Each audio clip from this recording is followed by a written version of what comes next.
Hi friends, welcome back to my channel. Sammy here with another video, and in today's video we are talking all about goal setting.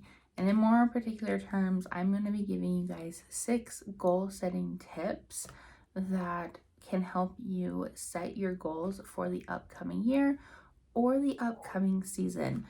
Obviously, I'm filming this video and it's December, so we're getting ready for the upcoming year, which is 2023. But I don't want to feed into that stigma that you have to set your goals in December for the upcoming year, and that's that. If things aren't working throughout any year, you have permission to make those changes and to reset what you want to accomplish in your life. And so I just want to be one of the first to say that it's okay if it's March and what you thought you wanted in January isn't working, and you reset and you do what you need to do to accomplish things in your life. Or if there's a season of life where things have been hard and you're ready to come out of that season, it's a perfect time to set goals for yourself, even if it's 1 or 2 goals. And so with that being said, January 1st is not a magical number, magical day that's going to make everything happen just because you have your goals set by that date. It's fine. And so just take that however you will, and let's go ahead and jump into my 6 tips for goal setting. The first tip for goal setting and reflection that I have for you guys is to brainstorm on a piece of paper any ideas for goals that you have for the upcoming year or upcoming season, that reset that you're going to have in your life. And the reason why you're going to do this first before you do anything else is to get those ideas out on paper so they're out of your head. I have had past experiences where I have kind of had some ideas for what I want to accomplish in the upcoming year, and it's because of those ideas that I altered and made sure that my reflections that I do, which is part of the next step, all that reflecting process, matched those goals that I had in my head. And then I realized that's not really what I needed in my life. And so get them out of your head.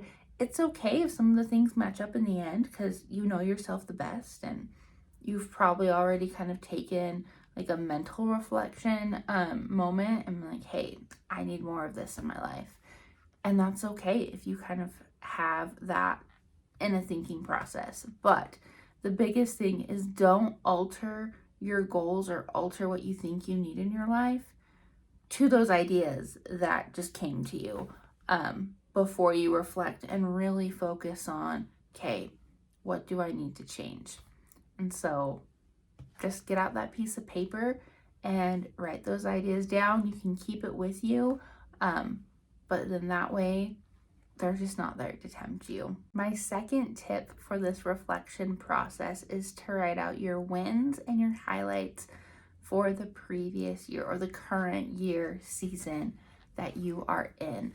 I am using the flagship Moxie Life planner for this upcoming year.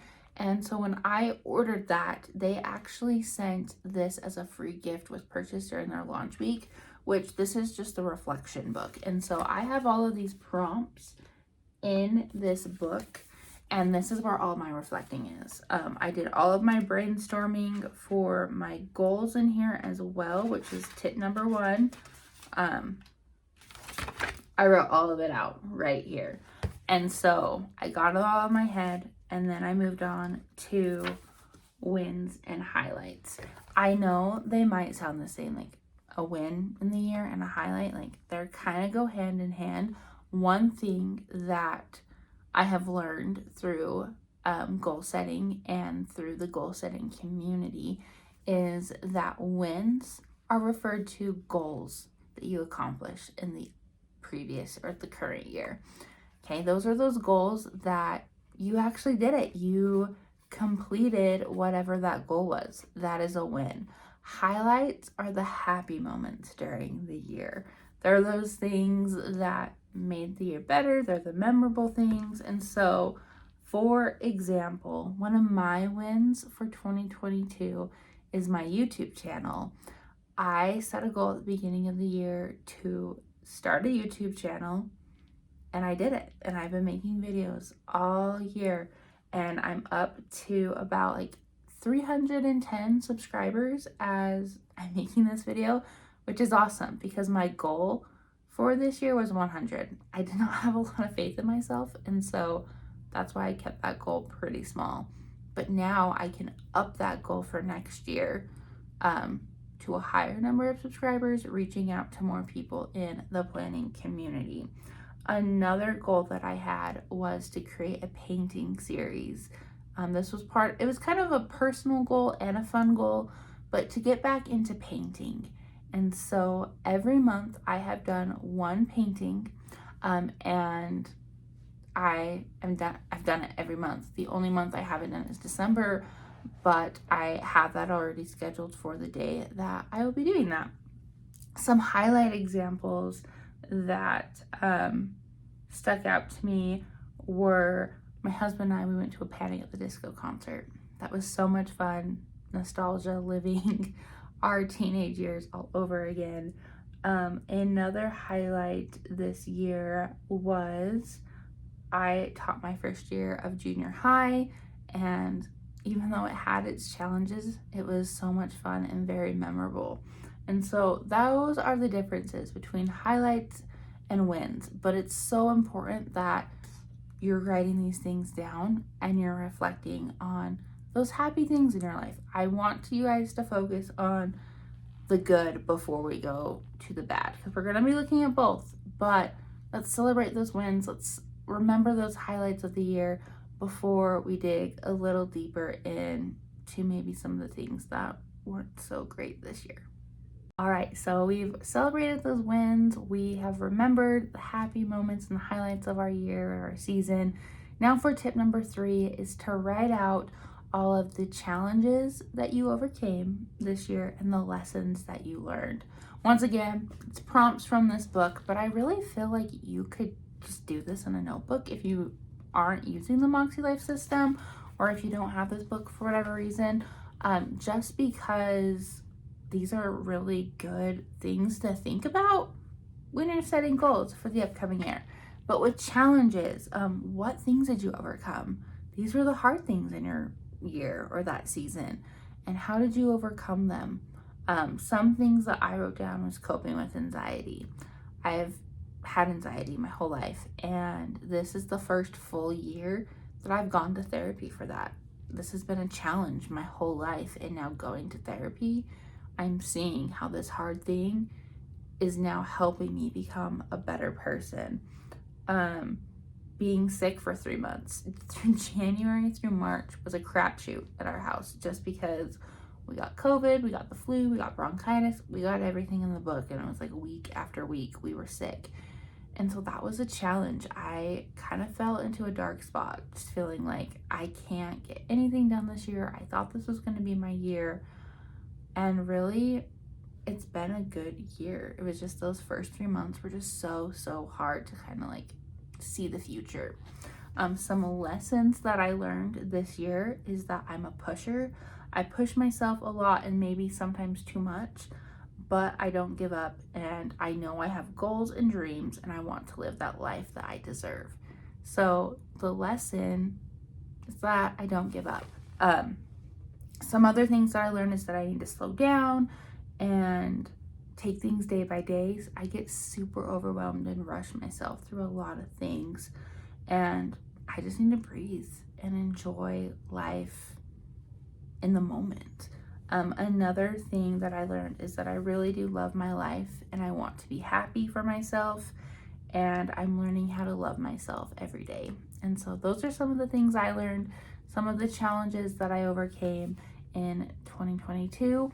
So go ahead, take that moment and jot those things down. It does not need to be a whole list. Like this paper, I only have like 4 things written down, and that's okay. On this, I kind of elaborated a little bit more, but there's essentially 3 things written down. So don't feel like you have to fill a whole page for these different reflection practices. Just write whatever comes to your mind, what touches your heart. I mean, this is your reflection, and so it doesn't need to be perfect or look like anyone else's. So tip number 4 is probably one of my top 2 favorite tips when it comes to reflecting, and it's probably the most important thing that you need to do in this whole reflection process, and that's acknowledging what worked and what didn't work in your current season or year that you are in. It's important to understand what worked and what didn't work so you know how to move forward in your life. And I really think of this as a very personal and vulnerable experience and process of this reflection journey, just because you really need to be honest with yourself and like, hey, this is what worked and this is what didn't work, and these things might sound silly and I should be doing these things, but I'm not. And so how can I fix them so I am doing them? This is probably one of my favorite parts, like I was saying. And so in my book, I do have some of these written down and I'll share them with you. What's working? Using my planner every week. I feel like checking in, using that weekly planner, mapping out my week really helps me have a feel for what the week's gonna look like. It also helps me feel more creative because I'm using stickers and having fun with it. Writing out my routines in my planner. I actually just did this again in my latest Plan With Me video, and it's because I acknowledged it in here. But when I write my routines out in my planner, like what I want to do for my AM routine and what I want to do for my PM routine, I'm more likely to do them than writing them on a sticky note and never looking at that sticky note or having it somewhere where I'm not going to see it. And so writing those things out actually makes me do them. Going grocery shopping weekly, drinking water daily has been working and making me feel so much better with my health. I do have a long way to go with my health journey, but that first step of making sure I'm drinking water every day, I have felt that difference. And then going to therapy. We've already talked about that. Going to therapy every month, that just helps me calm down and see things for how they are, and I get more of a handle on my life. So what's not working? This list is actually longer, and I'm proud of myself for really being honest and vulnerable with these things in my life. The first one is snoozing. I have gotten into the habit, and this is really since I've become a mom, so I'm not trying to make an excuse for myself, but I'm a lot more tired now than I used to be. But I snooze my alarm every morning, and I tell myself I'll wake up later, and it just has made it so I can't have an AM routine, and I'm just rushing to get myself ready, get my daughter ready, and get out the door so she can go to daycare and I can go to school to teach. And so I made a note. I need to wake up by at least 5 a.m. every morning. Not communicating well has also been a thing. I am one of the types of people that I love to help. I love helping others, and in return, I just want people to be like me and see when people need help. But I've seen that not everyone's like me, and I need to be vocal about that. Not everyone is just going to be able to see like, oh, they're upset, so I'm going to do this for them. And so I need to be better about communicating my feelings and what I need to others.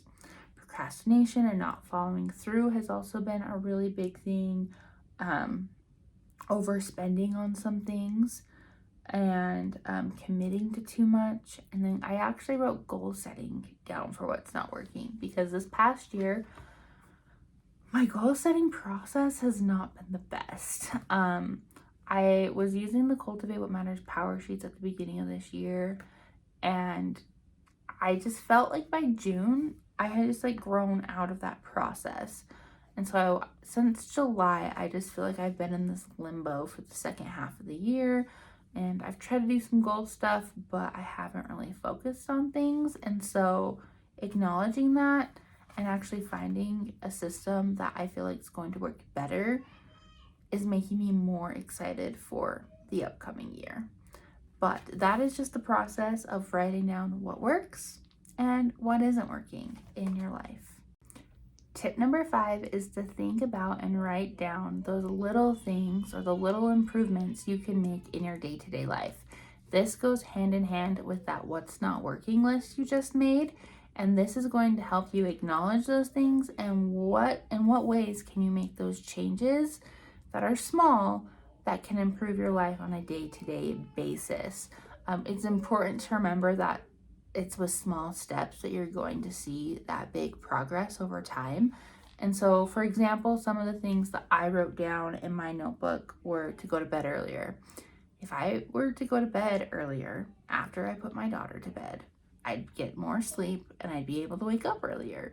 And so that I wouldn't be hitting that snooze button every morning and I'd be in a better routine.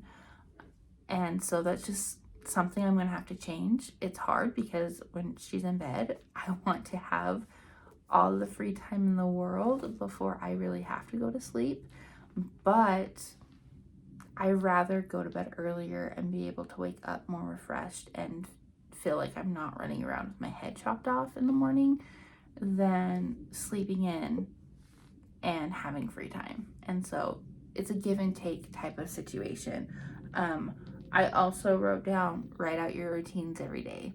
I have a weekly planner, I have a daily planner. If I write out those routines and I visually can see what needs to get done, that's one small change that's going to improve my day-to-day life. And so think about those things. What are those small things that you can make into habits that are going to help improve your day?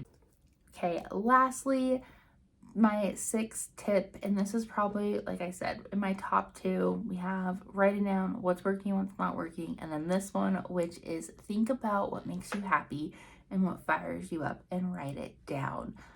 I did this the other day. I did it just in a notebook, okay? And it's messy, but it's mine, and I just love it. But I wrote down those people, those things that make me happy and fire me up every day to want to live my best life. So, of course, I wrote down my husband and my daughter, and I wrote side notes saying being a mom and watching my daughter grow, being a wife and having a life companion. I love having those relationships in my life. I also love being creative and being able to paint and doodle and plan. I do consider planning a form of creativity, and writing stories, just all those fun creative outlets that I have in my life. I love feeling cozy at home when I'm comfortable where I am. I feel like I can do a lot more, if that makes sense, than when I'm like stuck under a mess. And so I wrote that down. Achieving my goals and growing, that fires me up. I love being able to check things off a list and seeing that progress and feeling like I am becoming a better person. I love cat cuddles. My cat is the best, and just having her come up and sit on my chest and I can just love her and hear her purr, that just makes me happy. I love rainstorms. I feel like I work better and am more motivated when it's raining outside and it's overcast and gross, but I don't know. Just the smell of rain, the thunder, the lightning, it all fires me up. Music fires me up. Watching movies and having popcorn and drinking a Coke, that makes me happy. That's like one of the most perfect things I could do in a day. And then reading with no interruptions. I love just being able to lay in my bed or sit on my couch with a comfy blanket and my cat and just read a good book. Hours on end, no interruptions. It's just so much fun. And so take the time to write down what makes you happy and what fires you up, because I promise you that with this list, whether you make it a lot more organized than mine, you're going to see those hidden things in your life and that are going to inspire what you want to change or what you want to achieve in your life. Because things that make you happy, I feel like, are the inspiration for your goals, because you want to keep these things in your life to stay happy. And so how can you use these things to make yourself a happier person and grow as a person? All right, you guys, those are my 6 goal setting reflection type tips to plan ahead and do that prep work for the next season or year ahead of you to achieve your goals. I hope you found these helpful, and I want you all to understand that everyone's journey in life is different, which means that your goal journey and your goal setting process is going to be different. So some of these things are going to work for you and some of them aren't. And that's okay. Pick and choose what you feel is most important and what you want to focus on in achieving your goals, and have fun while doing it. Goal setting does not need to be a tedious process, or it doesn't need to make you feel guilty that you're not doing X, Y, and Z in your life. Like, that's okay. Accept that and make those changes so you can be a better person and be a happier person living your life. Anyways, you guys, I hope you enjoyed this video. Please make sure that you like this video and that you hit that subscribe button. If you are new here, this is the first video in a 4-part goal setting series that I will be making throughout the month of December. So you want to make sure you hit that subscribe button so you don't miss out on any of that series, as well as any of my other planning content here on YouTube. And I hope you all have a great day. I'll see you all later.